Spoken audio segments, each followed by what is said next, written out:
listening, from all leadership capacities, probably is the one that's most underrated. Everyone talks about vision and about this and about that, but listening is really at the source of all great leadership.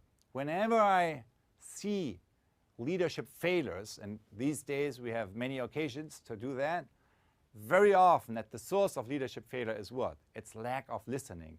It's lack of connecting with what's really going on in reality right now. It's a disconnection between leaders on the one hand and the situation on the ground on the other. So listening really is a core skill, not only for leadership, but really for all domains of mastery, of professional mastery. So we all practice listening 16 plus hours a day. So it's not something, that we only engage with every now and then. And it is as important for our professional work as it is for our professional life as it is for our personal life.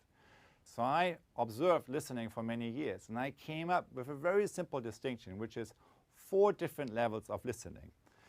So here's the first level. The first level is basically listening by what I call downloading, right? Downloading is basically that from your habits, you listen to what you already know.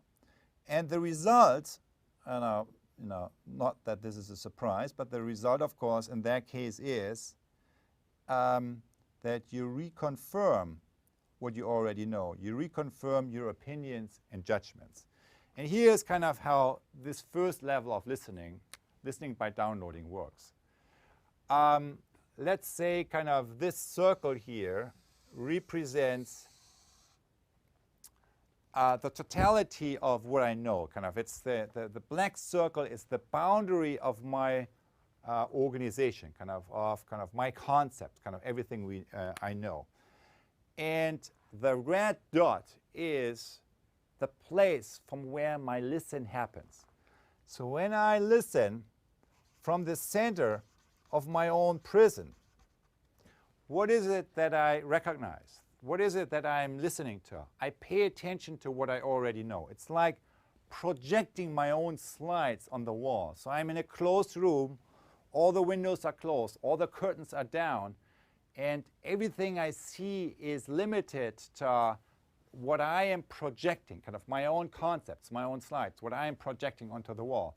I'm not saying what you're projecting is not good or not appropriate. All I'm saying it's not what's really going on outside.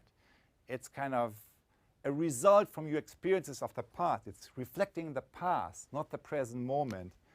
And it's something that you project onto the wall. That's listening 1. The outcome is we reconfirm what we already know. Here's listening 2. Listening 2 is factual listening. And the essence of factual listening is that we notice what's different, right? We are noticing differences. We access the open mind. And the outcome is that we, notice disconfirming data. We notice what is actually different from what I expected to see. Charles Darwin was known to always have a notepad on him where he would write down observations that contradicted his theory, because he knew exactly what our mind is doing. When we notice something that doesn't fit our theory, is in contradiction with that, our mind is over time getting rid of everything that's not confirming what we expect to see. So, but he knew that disconfirming data is actually the source of innovation. So that's why he wrote that down, and it helped him to evolve his own theory. So here's what factual listening is. It's, you get up, you go to the window, you open the curtain, and you actually look what's going on outside. You watch what's going on outside. That's factual listening. Now that's, what we train in all good science is, notice disconfirming data. But for all of you, for all of us who deal with complex social change processes, this is not good enough. There are two additional sources of listening that are very critical and that need now our skills and intentional skill development. The third level is empathic listening.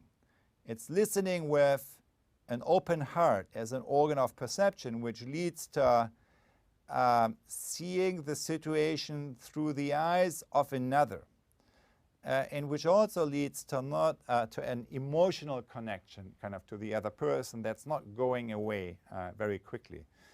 So empathic listening is allowing you to step to connect with the experience kind of another person. And when I asked a cognitive psychologist, what really is happening here when you access this deeper way of operating, she said, listening begins to happen from the field or from the other person that you are connecting with. So this is what happens. Your listening begins to happen from the place from where that other person is speaking from, articulating from.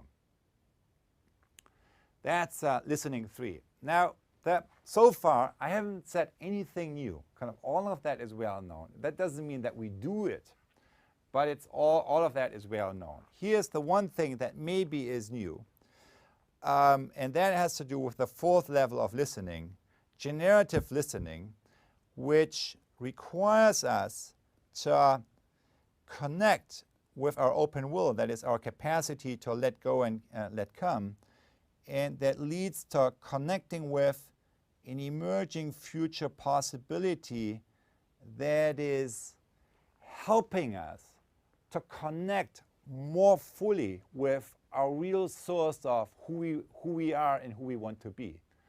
So you know whether or not you are operating on level 4, listening, when you watch your level of energy and when you watch whether or not your sense of self, your sense of identity has shifted a little bit towards the person who you really are and who you're moving towards. So what are examples for level 4 listening? It's great coaches, right? A great coach is listening to you, is listening to me, not only in terms of listening to all my struggles and empathizing with them. No, a great coach is listening to my current struggles in terms of noticing already the arrival of my highest future possibility. So connecting, seeing in me my tomorrow self, my emerging future self, and by paying attention to it, helping me to actually connect with that. So that's what great educators do. That's what great leaders do. They don't see you in terms of only your past, but they see you in terms of your highest future possibility. And that's kind of what this fourth level of listening is about.